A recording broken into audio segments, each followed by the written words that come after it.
மகாபிரிவாஜனம் ஸ்ரீ லலிதாரக சேஷகிருஷ்ணநாமத்தில் வாக்தேவதைகள் அம்பிகையின் நாமங்களாக சொல்லிக்கொண்டு கடைசி அதிகாரமாக அவளுடைய அனுகிரகத்தை சொல்லக்கூடிய நாமங்கள்.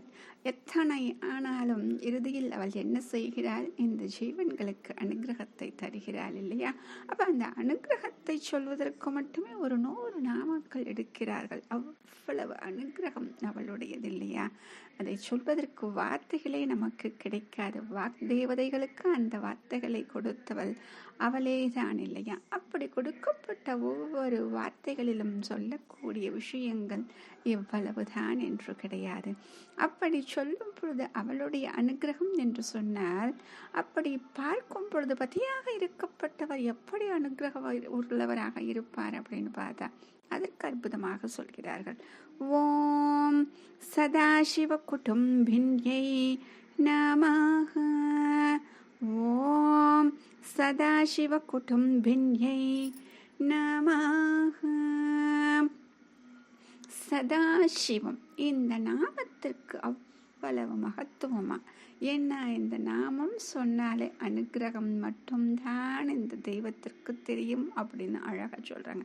ஆக எப்பொழுதும் அனுகிரகம் செய்யக்கூடியவராக மட்டும் இருக்கக்கூடிய மூர்த்தி தான் சதாசிவம். அப்ப பரமேஸ்வரனுடைய உயர்ந்த அம்சம் அப்படின்னு சொல்றது. அவருக்கு தெரிஞ்ச ஒரே ஒரு விஷயம்னா அனுகிரகம் மட்டும்தாங்க பண்ணிட்டே இருக்குது. அதை மட்டும் வசிச்சுட்டே இருப்பாராம்.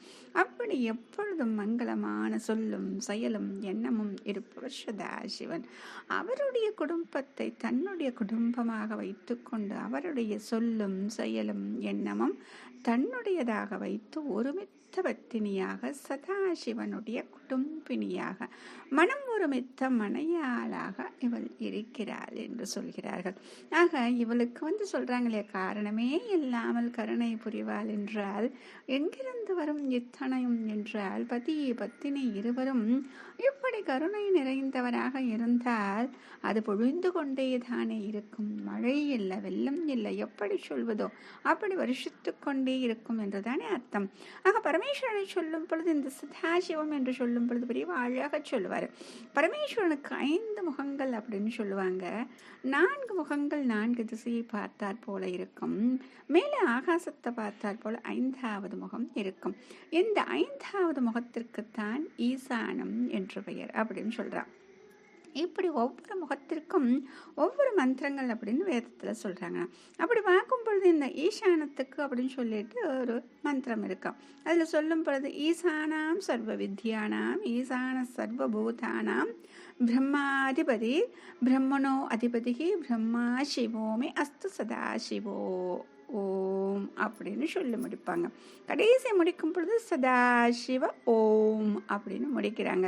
ஆக இந்த சதாசிவ ஓம் அப்படின்னு முடிக்கிறாங்களே, அப்போ சொல்லுவாங்க பிரிவா, இந்த மந்திரம் மட்டும்தான் சதாசிவம் அப்படின்னு நாமத்தை சொல்லி அதனோடு பிரணவ அக்ஷரத்தை சேர்த்து முடிக்கிறது.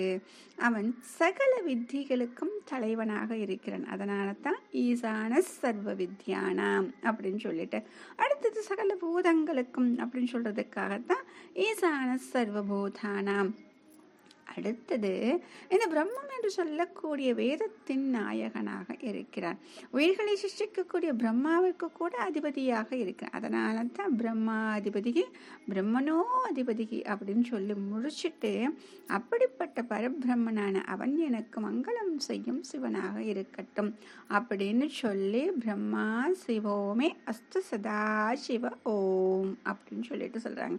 அப்ப பரபிரம்மமாக இருக்கும் சிவன் எனக்கு மங்களம் செய்யும் சதாசிவமாக இருக்கட்டும் அப்படின்னு சொல்லிட்டு பிரணவாட்சரத்தையும் சேர்த்து சதாசிவ ஓம் என்று முடிக்கிறாங்களாம்.